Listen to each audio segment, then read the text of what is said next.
नमस्कार, जय हिंद, जय भारत। मैं अभिषेक और आप देख रहे हैं हमारा YouTube channel Rudra IAS academy. दोस्तों, एक बार फिर से आप सभी का हमारे इस यूट्यूब चैनल पर हार्दिक स्वागत है। दोस्तों, हम लोगों ने अभी पिछले ही वीडियो में केमिस्ट्री के 500 प्रमुख प्रश्नों की चर्चा की शुरुआत की थी, जिस कड़ी में दोस्तों हम लोगों ने प्रीवियस एपिसोड में दोस्तों पहले 30 प्रश्नों को सॉल्व कर लिया था और उनसे संबंधित जो भी चीजें थी उनको हमने डिस्कस किया था। और दोस्तों, उसी के आगे बढ़ते हुए आज के इस वीडियो में हम आगे के 30 महत्वपूर्ण प्रश्नों की चर्चा करने वाले हैं। जी हाँ दोस्तों, यदि आप भी किसी भी प्रतियोगी परीक्षाओं की तैयारी कर रहे हो जिसमें दोस्तों जीएस के प्रश्न अर्थात जनरल साइंस के प्रश्न दोस्तों पूछे जाते हो, तो दोस्तों ये वीडियो केमिस्ट्री के पॉइंट ऑफ व्यू से, रसायन विज्ञान के पॉइंट ऑफ व्यू से बहुत ही ज्यादा इंपॉर्टेंट होने वाली है। दोस्तों, आज ही हमारे इस चैनल को सब्सक्राइब करें, साथ दोस्तों बेल आइकन को प्रेस करें, जिससे कि दोस्तों आपके पास वीडियो की लेटेस्ट नोटिफिकेशन सबसे पहले पहुंचे। दोस्तों, कोई भी प्रतियोगी परीक्षाएं होती हैं जिनमें जनरल साइंस का प्रपोर्शन आता है दोस्तों, वहां से इन प्रश्नों से बाहर कोई भी प्रश्न आपका नहीं जाएगा। चलते दोस्तों सीधा अपने प्रश्न की तरफ, जो कि आपकी स्क्रीन पर सबसे पहले आपके सामने पहला प्रश्न दोस्तों कि निम्नलिखित में से किन कणों में कणीय तरंग की द्विप्रकृति पाई जाती है। तो दोस्तों आपके सामने 4 कणों के नाम दिए होंगे।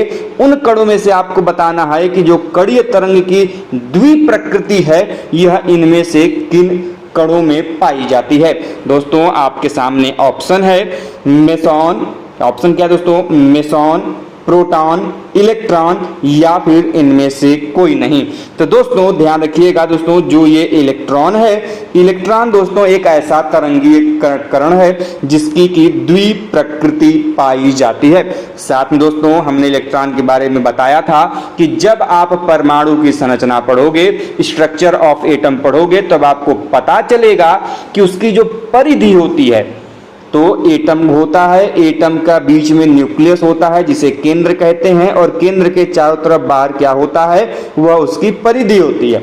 तो ये जो परिधि होती है इसी में इलेक्ट्रॉन क्या करता है, फ्लो करता रहता है। पहला पॉइंट। दूसरा कि इलेक्ट्रॉन के ऊपर चार्ज क्या होता है। तो मेरे भाई ध्यान रखिएगा, इलेक्ट्रॉन के ऊपर माइनस चार्ज होता है, निगेटिव चार्ज होता है। मतलब क्या होता है कि यह ऋणात्मक आवेश वाला कण होता है।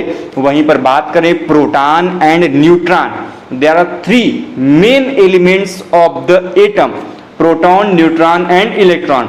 While the proton have positive charge and neutron have no charge, but electron have negative charge। मतलब निगेटिव चार्ज या फिर ऋण आवेश होता है इलेक्ट्रॉन के ऊपर, पॉजिटिव अर्थात धन आवेश होता है आपके प्रोटॉन के ऊपर, and the rest neutron have no charge. मतलब न्यूट्रॉन के ऊपर कोई भी चार्ज नहीं होता है।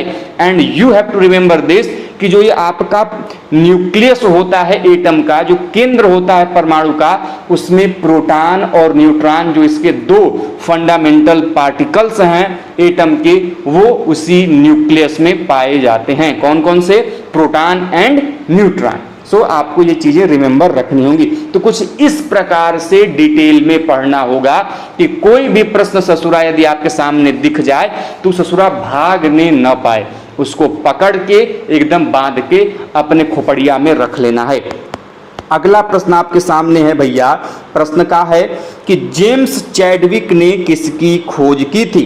देखो भैया, आप लोगों ने, सभी लोगों ने जब गधैया गोल से ऊपर आए होंगे 5-6 में, तो आप लोगों के टीचर महोदय, अध्यापक महोदय, आचार्य महोदय ने एक बड़ा सुंदर सा ट्रिक बताया होगा। उसी ट्रिक को फिर से दोहराते हैं, ईटा पर नाच। बताया होगा ना, ईटा पर नाच। मतलब ये कोई कहावत थोड़े है, ये का है, ये नंबर दे के जाएगा। ईटा पर नाच का दे के जाएगा, नंबर। ई से इलेक्ट्रॉन, ट से थॉमसन, पी से प्रोटॉन, आर से रदरफोर्ड, न से न्यूट्रॉन और च से चैडविक। याद हो गया, 3 फंडामेंटल आपके पार्टिकल किसके, एटम के, और जो 3 अन्य नाम है वो उनके खोजकर्ता। कौन कौन से, जैसे इलेक्ट्रॉन, ई से इलेक्ट्रॉन, ट से जे थॉमसन, प से प्रोटॉन, आर से रदरफोर्ड, न से न्यूट्रॉन, च से चैडविक। तो आपको क्या पता चल गया कि कौन कौन से जो परमाणु के कण हैं इनको खोजा किसने था। बहुत बड़ी हस्ती थे, बहुत काम करते थे। खैर, पूछा है जेम्स चैडविक का, तो हमने अभी बताया ना च, न मतलब न्यूट्रॉन, च से चैडविक। तो भैया आपके सामने ऑप्शन प्रभु है।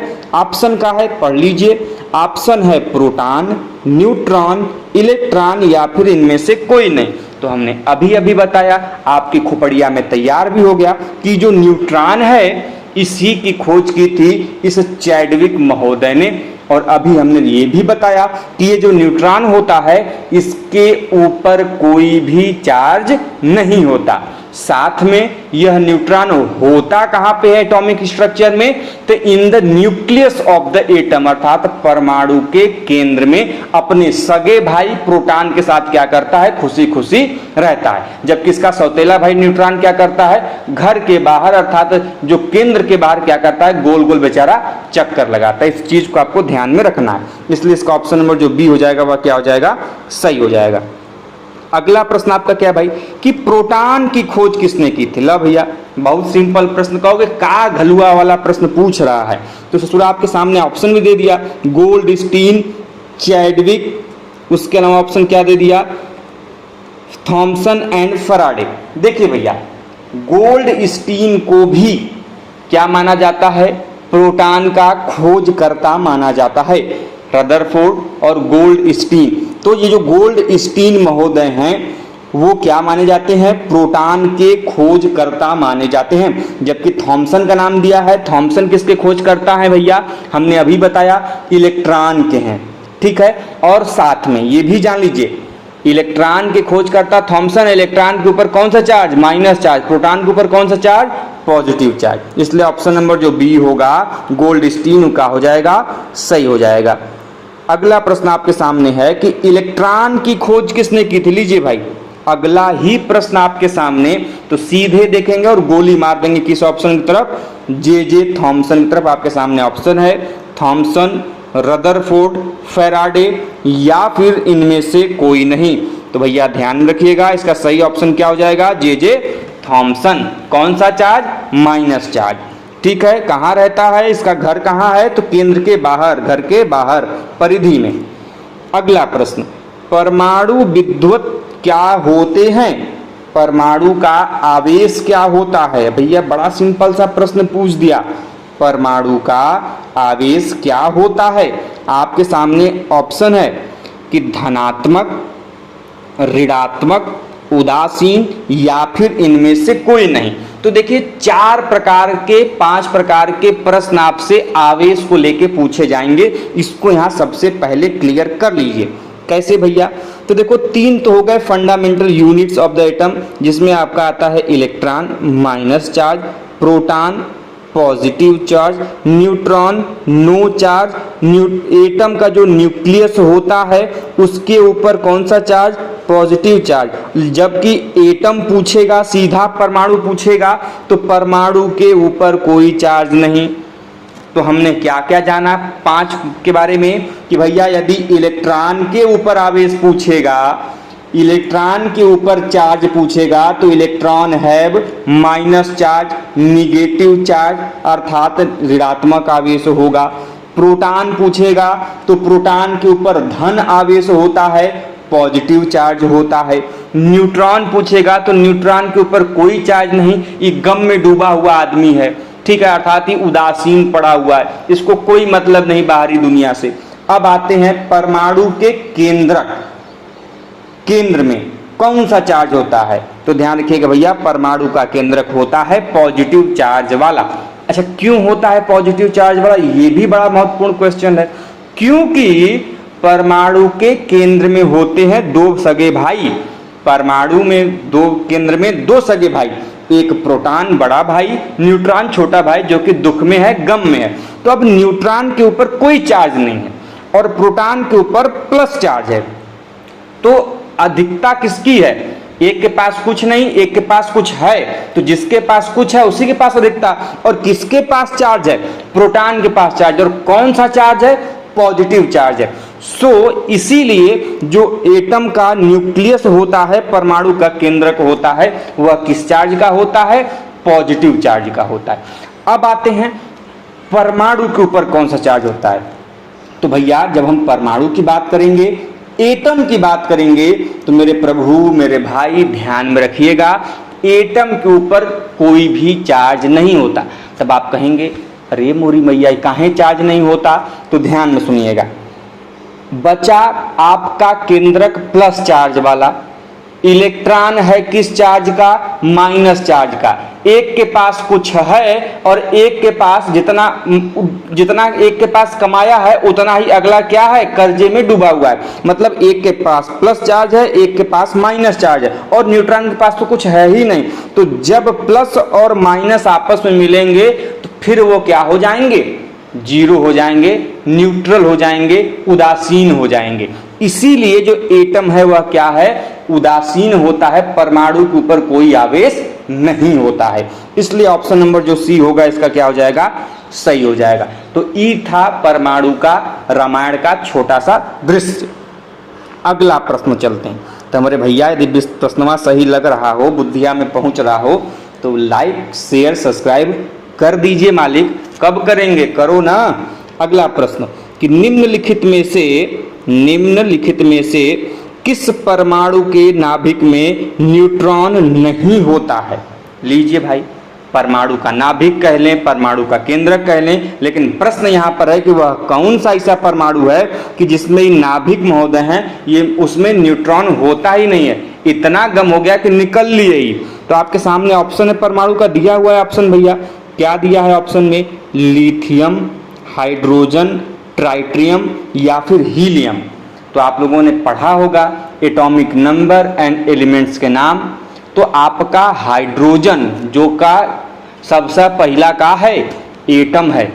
यदि आप लोगों ने आवर्त सारणी पढ़ी होगी तो परमाणु क्रमांक के हिसाब से सबसे पहला तत्व कौन सा है? हाइड्रोजन है। तो ये हाइड्रोजन महोदय में भी जो होते हैं उसके नाभिक में ये न्यूट्रॉन नहीं पाया जाता। ठीक है, हाइड्रोजन का परमाणु क्रमांक कितना? 1। हाइड्रोजन में प्रोटॉनों की संख्या कितनी? 1। अभी हमने कल ही बताया था कि किसी भी परमाणु का यदि हमको परमाणु क्रमांक ज्ञात करना है तो परमाणु क्रमांक किसकी संख्या बताता है? तो ध्यान रहे, परमाणु क्रमांक संख्या बताता है आपके प्रोटॉनों की। परमाणु का हम लोग लिखते हैं, जैसे हमने सोडियम लिखा, सोडियम का परमाणु क्रमांक हम लोगों को पता है 11 है। तो ये जो 11 परमाणु क्रमांक है, एटॉमिक नंबर है, ये किसको दर्शाता है? ये दर्शाता है भैया आपके उस परमाणु में उपस्थित प्रोटॉनों की संख्या को। एकदम खोपड़िया में याद कर लेंगे, ससुरा भागने न पाए। भागेगा तो काम गड़बड़ हो जाएगा, नंबर एग्जाम में छलक के भाग जाएगा। ठीक है, इसलिए ऑप्शन नंबर इसका बी हो जाएगा सही। अगला प्रश्न क्या कहता है? अगला प्रश्न क्या कह रहे हो प्रभु कि न्यूट्रॉन का पता लगाने वाले वैज्ञानिक का नाम क्या है? लीजिए भैया, प्रश्न बड़ा सिंपल सा और साधारण सा आपके सामने है कि न्यूट्रॉन का पता कौन से वैज्ञानिक ने लगाया था। तो आपके सामने ऑप्शन है। इसी प्रश्न को थोड़ा सा घुमा दिया, अभी कुछ देर पहले भी हमने इस प्रश्न को सॉल्व किया था। तो ऑप्शन है चैडविक, बोहर, फर्मी या फिर रदरफोर्ड। तो भैया जो चैडविक महोदय हैं, इन्होंने ही क्या किया था? नाभिक में, केंद्रक परमाणु के नाभिक में न्यूट्रॉन का पता लगाया था। नाम क्या है उनका? चैडविक। न्यूट्रॉन के ऊपर चार्ज कौन सा? नो चार्ज, उदासीन। ठीक है, क्योंकि गम में डूबा है, बेचारी गर्लफ्रेंड छोड़ के भाग गई है ना। अगला प्रश्न, एक भारतीय वैज्ञानिक जिसका नाम एक विशिष्ट मूल कण के साथ जुड़ा है, वह कौन है? आपके सामने ऑप्शन है रमन, बोस या फिर आपके सामने ऑप्शन है दोस्तों रमन, बोस या फिर चंद्रशेखर, या आपके सामने ऑप्शन है साहा। तो जो बोस हैं, जगदीश चंद्र बोस, इनको यह भारतीय मूल के वैज्ञानिक हैं और इन्होंने परमाणु कण के बारे में बताया था। ध्यान रखिएगा, इसलिए ऑप्शन नंबर जो बोस होगा वह क्या हो जाएगा? सही हो जाएगा। अगला प्रश्न आपके सामने क्या है भाई? कि परमाणुविक नाभिक किसने खोजा था। मतलब परमाणु के अंदर जो उसका नाभिक होता है, न्यूक्लियस होता है, उस न्यूक्लियस की खोज किसने की थी। किसने बताया था कि नहीं भैया परमाणु के अंदर उसका एक नाभिक क्षेत्र भी होता है, न्यूक्लियस भी पाया जाता है। पहले ये थ्योरी नहीं थी, पहले ये थ्योरी थे, ये कॉन्सेप्ट था कि हो सकता है कि परमाणु सबसे सूक्ष्मतम कण है, लेकिन परमाणु के अंदर भी एक न्यूक्लियस है, एक केंद्रक है, एक केंद्र है, इसकी खोज किसने की। तो भैया आपके सामने ऑप्शन है, ऑप्शन क्या है, रदरफोर्ड, चैडविक, डाल्टन या फिर ये सभी। तो आप लोगों ने रदरफोर्ड का परमाणुविक मॉडल पढ़ा होगा, जिसमें उन्होंने उस पर क्या किए, प्रकाश के कुछ ऐसे प्रतिबिंब दिखाए जिसमें कि बीच से उसके प्रकाश के वापस लौट आ रहे थे। तो उन्होंने ये मॉडल आप लोगों ने पढ़ा होगा डिटेल में, मैं इसको एक्सप्लेन करने नहीं जाऊंगा। तो वो जो मॉडल था उससे यह सिद्ध हो गया था कि परमाणु में क्या पाया जाता है, बीच में केंद्रक पाया जाता है, जिसे परमाणु के नाभिक के रूप में जानते हैं। इसीलिए जिसका ऑप्शन नंबर 1 है कि परमाणुविक नाभिक को किसने खोजा था, तो आपके इसी रदरफोर्ड महोदय ने खोजा था। अगला प्रश्न क्या है भाई, अगला प्रश्न है कि पॉजिट्रॉन के खोजकर्ता कैसे हैं, सॉरी कौन है, प्रश्न घूम जा रहा है हमसे, सॉरी।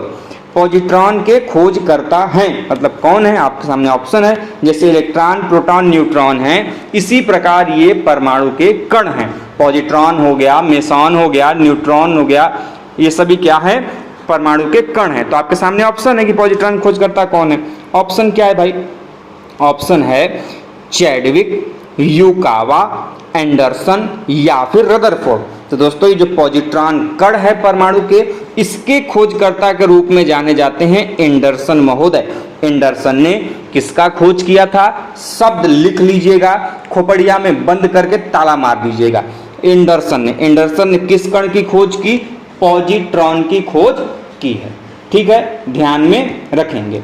अगला प्रश्न क्या है मेरे भाई, अगला प्रश्न आपके सामने है कि जो ये पॉजिट्रॉन है यह किसका प्रतिकण है। हर एक कण का, चाहे प्रोटॉन हो, इलेक्ट्रॉन हो, न्यूट्रॉन हो, उसके कुछ अपने प्रतिकण हैं। तो ये जो पॉजिट्रॉन है यह किसका प्रतिकण है, इलेक्ट्रॉन का है, प्रोटॉन का है, न्यूट्रॉन का है, किसका है भाई। तो आपके सामने ऑप्शन है, पहला ऑप्शन आप देख पा रहे होंगे इलेक्ट्रॉन है, और क्या ऑप्शन है भाई, दूसरा प्रोटॉन है, तीसरा न्यूट्रॉन है, या फिर इनमें से कोई नहीं। तो ये जो इलेक्ट्रॉन है, इलेक्ट्रॉन का ही प्रतिकण है आपका क्या, पॉजिट्रॉन। और पॉजिट्रॉन की खोज किसने की, एंडरसन ने की। किसका प्रतिकण है, इलेक्ट्रॉन का है। ये चीजें आपको ध्यान में रखनी होगी, इसलिए ऑप्शन नंबर जो ए होगा इसका इलेक्ट्रॉन वह क्या हो जाएगा, सही हो जाएगा। मेरे भाई वीडियो यदि काम की लग रही है तो वीडियो को लाइक करते हुए भी चलिए। अगला प्रश्न क्या कहता है भाई कि परमाणु भार, एटॉमिक मास जो है, इसका अंतरराष्ट्रीय मानक, इंटरनेशनल जो मेजरमेंट है किसमें किया जाता है। आपके सामने ऑप्शन है 0 to 16, N14, C12 या फिर H1। तो ध्यान रहे भाई, जो एटॉमिक मास है, जो आपका परमाणु भार है, इसका जो अंतरराष्ट्रीय मानक है वह है C12, ऑप्शन नंबर सी। इसलिए इसका ऑप्शन नंबर सी क्या हो जाएगा, सही हो जाएगा। अगला प्रश्न क्या है मेरे भाई, अगला प्रश्न है कि नाभिक के धनावेशित होने की खोज किसने की थी। अर्थात अभी हमने बताया है कि जो परमाणु का केंद्रक होता है, नाभिक होता है, उस पर कौन सा चार्ज होता है। अभी कुछ देर पहले बताया कि उस पर चार्ज होता है धन आवेश, पॉजिटिव चार्ज। क्यों होता है इसकी भी चर्चा हमने आपसे अभी की। तो लेकिन ये होता है, इस बात का खोज किसने किया था कि नहीं भैया जो पॉजिटिव होता है, नाभिक वाला जो है वो मामला क्या होता है, पॉजिटिव होता है। तो आपके सामने ऑप्शन रख दिया गया है, ऑप्शन क्या है भाई, थॉमसन, रदरफोर्ड, बोहर या फिर इनमें से कोई नहीं। तो हमने अभी कुछ देर पहले बताया कि जो परमाणु के नाभिक की खोज है यह किसने की थी, रदरफोर्ड चचा ने की थी। अब रदरफोर्ड चचा ये बता के गए कि जो नाभिक होता है वह कौन से आवेश के होता है, उसके ऊपर पॉजिटिव चार्ज होता है, अर्थात धन आवेश उसके ऊपर होता है। चचा बड़े कमाल की जानकारी देकर गए हैं, उनका आभार मानो और उनकी बातों को ध्यान में रखकर याद करके जाओ। ठीक, अगला प्रश्न क्या कहता है भाई, अगला प्रश्न कहता है कि किस न्यूक्लियर कण में कोई द्रव्यमान और कोई आवेश नहीं होता, परंतु वह क्या है, चक्रण होता है उसका। ठीक है, ऑप्शन आपके सामने है भाई, इलेक्ट्रॉन, प्रोटॉन, तीसरा ऑप्शन है भाई न्यूट्रिनो, या फिर इनमें से कोई नहीं। तो ध्यान रहे इसका सही ऑप्शन क्या हो जाएगा, न्यूट्रिनो। ठीक है भाई, ध्यान रखिएगा, इसका ऑप्शन नंबर सी हो जाएगा बिल्कुल सही। अगले प्रश्न की तरफ चलते हैं। अगला प्रश्न क्या कहता है भैया, अगला प्रश्न कहता है कि किसी परमाणु में परिक्रमण कर रहे किसी इलेक्ट्रॉन की कुल ऊर्जा क्या हो सकती है। तो आपके सामने ऑप्शन है कि मान लीजिए कोई परमाणु है, तो परमाणु के ऊपर इलेक्ट्रॉन क्या करता है, हमने आपको बताया था, इलेक्ट्रॉन बबुआ घर से बाहर निकाले हुए व्यक्ति हैं, घर के बाहर गोल गोल गोल गोल चक्कर लगाते हैं, परिक्रमण करते हैं, क्योंकि मान जाए मम्मी और हम घर के अंदर आ जाए, लेकिन आता नहीं है। जिस दिन इलेक्ट्रॉन घर के अंदर आ गया, परमाणु का अस्तित्व क्या हो जाएगा, समाप्त हो जाएगा, घर का अस्तित्व खतरे में आ जाएगा जिस दिन परमाणु घर में घुसने की कोशिश किया इलेक्ट्रॉन। तो ऑप्शन क्या है भाई कि परमाणु में परिक्रमण कर रहे किसी इलेक्ट्रॉन की कुल ऊर्जा क्या होती है। तो आपके सामने ऑप्शन है, ऋणात्मक नहीं हो सकती वो ऊर्जा, या फिर उसका शून्य से अधिक कोई भी मूल्य हो सकता है, कभी धनात्मक नहीं हो सकती, या फिर सदा धनात्मक होती है। तो ये जो ऊर्जा होती है उसकी ऊर्जा क्या होती है, सदैव धनात्मक होती है। ध्यान रहे किस संदर्भ में, कि जब किसी परमाणु में परिक्रमण कर रहे किसी इलेक्ट्रॉन की कुल ऊर्जा सदैव क्या होती है, धनात्मक होती है। आवेश नहीं पूछ रहा है, ऊर्जा के बारे में पूछ रहा है, इसलिए कंफ्यूज नहीं होंगे, नहीं तो पता चले सर जी को कोसे जा रहे हैं। अगला प्रश्न कि द्रव्यमान संख्या किसका होता है।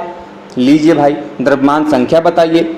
जो द्रव्यमान संख्या होता है वो किसका होता है, एटॉमिक वेट जो होता है वो किसका होता है भाई। तो ऑप्शन है आपके सामने, प्रोटॉन का, या फिर ऑप्शन है प्रोटॉन और न्यूट्रॉन का, या फिर न्यूट्रॉन का, या फिर इनमें से कोई।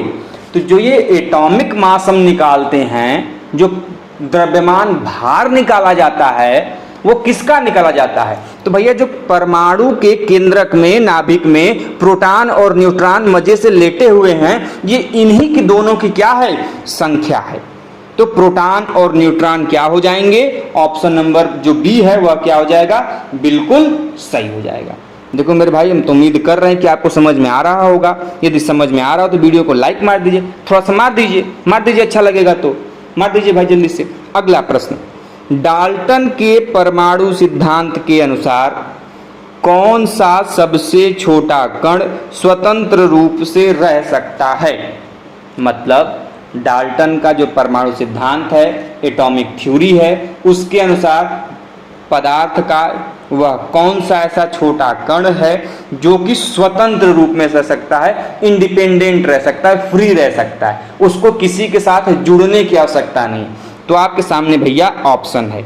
ऑप्शन क्या है, अणु, दूसरा परमाणु, तीसरा धनायन, या फिर ये सभी। तो ये जो आपका परमाणु है, ऑप्शन नंबर बी अर्थात एटम जो है, यह क्या है, स्वतंत्र रूप से सबसे छोटा रहने वाला पार्टिकल। तो आपको इस चीज को ध्यान में रखना होगा, इसलिए इसका ऑप्शन नंबर जो बी होगा वह क्या हो जाएगा, सही हो जाएगा। अगले प्रश्न की तरफ चलते हैं। अगला प्रश्न क्या कहता है भाई कि तत्व के सबसे छोटे भाग को क्या कहते हैं। बताइए भैया, the smallest unit of the element किस नाम से जाना जाता है। तो आपके सामने ऑप्शन है भैया, का ऑप्शन है जल्दी से जान लेते हैं। ऑप्शन ई है कि पहला है परमाणु, अर्थात तत्व के सबसे छोटे भाग को या तो परमाणु कहेंगे, या तो इलेक्ट्रॉन कहेंगे, या तो न्यूट्रॉन कहेंगे, या फिर प्रोटॉन कहेंगे। बताइए भाई क्या कहते हैं। तो ध्यान रहे, ये जो परमाणु, इलेक्ट्रॉन, न्यूट्रॉन और प्रोटॉन है, तो तत्व के सबसे छोटे भाग को परमाणु कहा जाता है। क्या कहा जाता है भाई, परमाणु। तत्व का सबसे छोटा भाग परमाणु कहा जाता है, इसलिए ऑप्शन नंबर जो ए है वह क्या हो जाएगा, सही हो जाएगा। अगला प्रश्न क्या है भाई, अगला प्रश्न कहता है कि इलेक्ट्रॉन के तरंग प्रकृति की खोज सर्वप्रथम किसने की। अर्थात इलेक्ट्रॉन का जो तरंग प्रकृति है इसकी खोज किसके द्वारा सबसे पहले की गई? तो आपके सामने ऑप्शन है, क्या ऑप्शन है? J Thomson, de Broglie, Rutherford या फिर बॉहर। तो भैया ध्यान रहे, यहां पर बात कर रहा है इलेक्ट्रॉन के तरंग की प्रकृति की, जबकि मैंने दूसरी जगह पढ़ाया था इलेक्ट्रॉन के ऊपर आवेश की। तो दोनों अलग अलग क्वेश्चन है। यदि तरंग के प्रकृति की पूछेगा तो आपका सही ऑप्शन हो जाएगा डी ब्रोगली। डी ब्रोगली ने इलेक्ट्रॉन के तरंग प्रकृति की खोज सबसे पहले की थी, इसलिए इसका ऑप्शन नंबर जो बी है वह क्या हो जाएगा? बिल्कुल सही हो जाएगा। अगला प्रश्न क्या कहता है? अगला प्रश्न प्रभु कह लो। प्रश्न ये है कि किसी परमाणु के परमाणु द्रव्यमान एटॉमिक मास या द्रव्यमान संख्या के अंतर को क्या कहते हैं? अर्थात किसी परमाणु के जो परमाणु का द्रव्यमान है और उसकी जो द्रव्यमान संख्या है, उन दोनों के बीच की जो संख्या निकलती है, उन दोनों को घटाने से जो संख्या निकलती है, उसको क्या कहा जाता है? तो आप लोगों ने केमिस्ट्री में ये बड़ा बेसिक सा रूल है भाई, क्या कहते हैं उसको? तो आपके सामने ऑप्शन है परमाणु क्रमांक, परमाणु संख्या, द्रव्यमान छति या फिर इनमें से कोई नहीं। तो वो सिंपल सा कहा जाता है द्रव्यमान छति। क्या कहते हैं प्रभु? द्रव्यमान छति। इसलिए इसका ऑप्शन नंबर जो सी हो जाएगा वह क्या हो जाएगा? बिल्कुल सही हो जाएगा।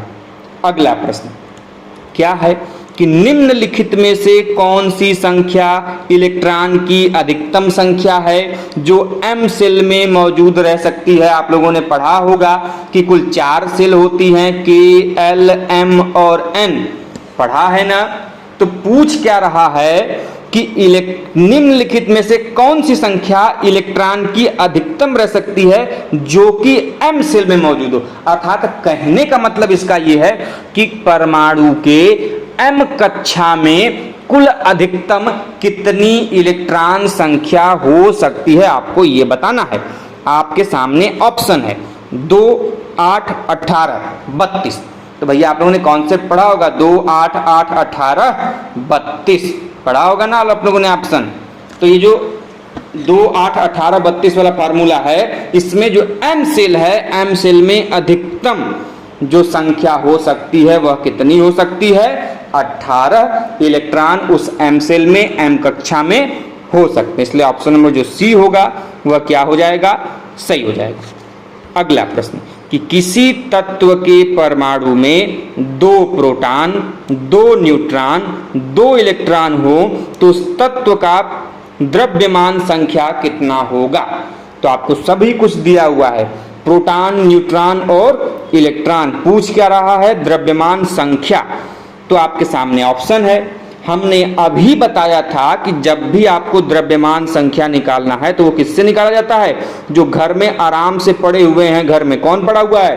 प्रोटॉन और न्यूट्रॉन। दोनों को कान पकड़ के ले आओ और आपस में जोड़ दो, तो उनसे जो इकाई निकलेगी वह क्या निकलेगा? द्रव्यमान संख्या निकलेगी। ठीक है, इसलिए आपका 2 प्रोटॉन दिया हुआ है, 2 न्यूट्रॉन दिया हुआ है, तो इनको आपस में जोड़ देंगे तो संख्या कितनी बनी? 4 बनी। इसलिए इस क्वेश्चन का सही आंसर हो जाएगा आंसर नंबर बी, ऑप्शन का आंसर हो जाएगा 4। अगला क्वेश्चन क्या कहता है प्रभु कि किसी तत्व का परमाणु संख्या 35 है, 35 है तथा उसमें 18 इलेक्ट्रॉन हैं, तो उसमें प्रोटॉनों की संख्या क्या होगी? भैया देखो, अब प्रश्न आ गया इंपॉर्टेंट। तो भैया आपका परमाणु संख्या एटॉमिक नंबर 35 दे दिया है, अर्थात प्रोटॉन भी 35 होंगे, क्योंकि हमने अभी बताया कि जो परमाणु संख्या होती है, इलेक्ट्रॉनिक नंबर होता है, सॉरी एटम नंबर होता है, वह प्रोटॉनों की संख्या के बराबर होता है। अर्थात प्रोटॉन की संख्या आपको 35 पता चल गई, इलेक्ट्रॉन की संख्या कितनी पता चल गई? 18। अब आपको निकालना क्या है? प्रोटॉनों की संख्या निकालनी है, सॉरी प्रोटॉनों की संख्या। तो आपके सामने ऑप्शन है भैया, ऑप्शन क्या है? 17, 18, 20, 15। तो ऑप्शन नंबर जो 18 होगा बी का, वह क्या हो जाएगा? सही हो जाएगा। ठीक है, आगे बढ़ते हैं अगले क्वेश्चन की तरफ। परमाणविक संख्या Z तथा द्रव्यमान संख्या A कि एक परमाणु में इलेक्ट्रॉनों की संख्या कितनी होगी। परमाणविक संख्या Z और द्रव्यमान संख्या A के एक परमाणु में इलेक्ट्रॉनों की संख्या कितनी होगी। तो भैया ध्यान रखिएगा, जो द्रव्यमान संख्या है वही इलेक्ट्रॉनों की संख्या के बराबर होती है, इसलिए ऑप्शन नंबर जो A होगा इसका, जो Z होगा वह क्या हो जाएगा, सही हो जाएगा। ठीक है, आगे बढ़ते हैं अगले प्रश्न की तरफ। अगला प्रश्न क्या कहता है भाई कि कार्बन का परमाणु क्रमांक कितना होता है, 6 होता है, आप सभी लोग जानते हैं, तथा परमाणु भार 12 होता है। तो इसके नाभिक में कुल कितने प्रोटॉन होंगे। तो हमने अभी कुछ देर पहले ही बताया, जब परमाणु क्रमांक की बात करें, परमाणु क्रमांक 6 है, तो जितना परमाणु क्रमांक होता है उतना ही उसमें क्या होता है, प्रोटॉन होता है, क्योंकि प्रोटॉनों की संख्या को ही डिनोट किया जाता है एटॉमिक नंबर के रूप में। तो यहाँ पर परमाणु क्रमांक 6 दिया है, अर्थात वो प्रोटॉनों की संख्या ही दिया है। तो आपके सामने 6, 7, 8, 9 ऑप्शन है, तो भैया 6 जहाँ दिया है उस पर आंख मूंद के गोली मार दो, ऑप्शन नंबर ए अर्थात 6 सही हो जाएगा। अगला क्वेश्चन क्या है भैया, अगला क्वेश्चन कि किसी तत्व के परमाणु की दूसरी कक्षा में इलेक्ट्रॉनों की अधिकतम संख्या कितनी हो सकती है। दूसरी कक्षा KLMN में दूसरी कक्षा L है, L में पूछ रहा है अधिकतम संख्या, तो आप लोगों ने पढ़ा है 2, 8, 18, 32 वाला फार्मूला। तो भैया आप लोगों ने पढ़ा है तो बता दीजिए ऑप्शन, आपके सामने है ऑप्शन। ऑप्शन क्या है, 8, 9, 3, या फिर ऑप्शन आप लोगों के पास है 8, 9, 3 और ऑप्शन है 2। तो हमने अभी बताया 2, 8, 18, 32, तो ये जो 8 होगा वह क्या हो जाएगा, सही हो जाएगा। के देखिए KLMN, K में 2, L में 8, M में 18, N में 32 ये संख्या होती है, पर किसमें, इलेक्ट्रॉनों की संख्या उनकी कक्षाओं में। तो K में पूछेगा तो 2, L में पूछेगा तो 8, M में पूछेगा तो 18 और N में पूछेगा तो 32। आगे बढ़ते हैं अगले प्रश्न तरफ। अगला प्रश्न क्या है कि परमाणु अभाज्य है, अर्थात हम परमाणु को, एटम को डिवाइड नहीं कर सकते फर्दर। तो इसको निम्नलिखित में से किसने प्रस्तावित किया था, अर्थात परमाणु अविभाज्य है, इसको फर्दर डिवाइड नहीं कर सकते, ये थ्योरी किसने दी थी। तो आपके सामने ऑप्शन है भैया, ऑप्शन क्या है, डाल्टन ने, ब्रिजिलियस ने, रदरफोर्ड ने, या फिर इनमें से कोई ने। तो डाल्टन का परमाणु सिद्धांत आप लोगों ने पढ़ा होगा। तो उस परमाणु सिद्धांत में डाल्टन ने कहा था कि परमाणु क्या है, एक अविभाज्य कण है, अर्थात अब हम उसको इससे नीचे नहीं तोड़ सकते। यदि आप किसी पदार्थ को, किसी वस्तु को तोड़ते जाएं और सबसे छोटा जो उसका पार्टिकल लास्ट में होगा वही क्या कहा जाता है, उसका परमाणु कहा जाता है। और जो ये परमाणु होता है यह सबसे सूक्ष्मतम कण होता है जिसे पुनः विभाजित नहीं किया जा सकता, अर्थात यह एक अविभाज्य कण है। और इसे किसने कहा था, तो यह कहा था आपके डाल्टन महोदय ने। अगला प्रश्न क्या है भैया, अगला प्रश्न कि जब 2 इलेक्ट्रॉन एक ही कक्ष में रहते हैं तो उनमें क्या पाया जाता है। तो भैया जब 2 इलेक्ट्रॉन एक ही कक्ष में होंगे तो उनमें क्या पाया जाएगा। तो आपके सामने ऑप्शन है, ऑप्शन क्या है भाई पढ़ लीजिए। एक जैसा चक्रण, मतलब एक समान चक्रण पाया जाएगा। विपरीत चक्रण, अर्थात एक दूसरे को विपरीत चक्रण करेंगे। या फिर एक जैसा अथवा विपरीत चक्रण, मतलब एक साथ भी वो उनके अंदर चक्रण होगा, स्पिन करेंगे, या फिर वो अलग अलग भी स्पिन करेंगे। और चौथा ऑप्शन है इनमें कोई चक्रण नहीं होता। लेकिन ध्यान रहे, जब 2 इलेक्ट्रॉन एक ही कक्ष में रहते हैं तो उनके बीच में विपरीत चक्रण होता है, रिवर्स स्पिन होता है। इसलिए इसका ऑप्शन नंबर जो बी होगा वह क्या हो जाएगा, सही हो जाएगा। अगला क्वेश्चन, अगला क्वेश्चन क्या है भाई कि जो मेसॉन है, अभी हमने आपको बताया था मेसॉन, पहला क्वेश्चन मेसॉन ही था। तो मेसॉन के खोजकर्ता कौन है। तो आपके सामने ऑप्शन है, मेसॉन के खोजकर्ता कौन है, ऑप्शन आपके सामने, पाउली, चैडविक, युकावा या फिर थॉमसन। तो मेसॉन के खोजकर्ता जाने जाते हैं युकावा को। किसमें जाना जाता है, युकावा को। युकावा को हम लोग मेसॉन के खोजकर्ता के रूप में जानते हैं। और आज के इस एपिसोड के अंतिम प्रश्नों की तरफ चलते हैं। तो दोस्तों अंतिम प्रश्न है कि न्यूट्रिनो की खोज किसने की थी। तो आपके सामने ऑप्शन है एंडरसन, पाउली, युकावा या फिर गोल्डस्टीन। तो भैया ध्यान रखिएगा प्रभु कि जो न्यूट्रिनो है इसकी खोजकर्ता के रूप में जाने जाते हैं पाउली महोदय। पाउली चचा ने किसकी खोज की थी? न्यूट्रिनो की खोज की थी। तो भैया प्रभु गुरुदेव हम लोगों ने इस प्रकार से आज के एपिसोड में नेक्स्ट 30 प्रश्नों की चर्चा की। अगले एपिसोड में इसी प्रकार के प्रश्नों की चर्चा हम लोग करेंगे। तब तक के लिए दोस्तों अपना प्यार स्नेह हमें बनाए रखिए। अपने दोस्तों के साथ दोस्तों वीडियो शेयर जरूर कीजिए, हमें काफ़ी सहायता मिलेगी। और दोस्तों यदि अभी तक हमारे इस चैनल को अपना प्यार नहीं दिखाया है, हमारे चैनल को सब्सक्राइब नहीं किया है, तो मेरे दोस्त चैनल को सब्सक्राइब करने के साथ ही बेल आइकन को प्रेस करें, जिससे कि दोस्तों आपके पास हमारी वीडियो की नोटिफिकेशन सबसे पहले पहुंचे। तो मिलते हैं दोस्तों इसी प्रकार की वीडियोस और अपडेट और इन्फॉर्मेशन के साथ नेक्स्ट वीडियो में। तब तक के लिए स्वस्थ रहिए, मस्त रहिए। जय हिंद, जय भारत, हर हर महादेव।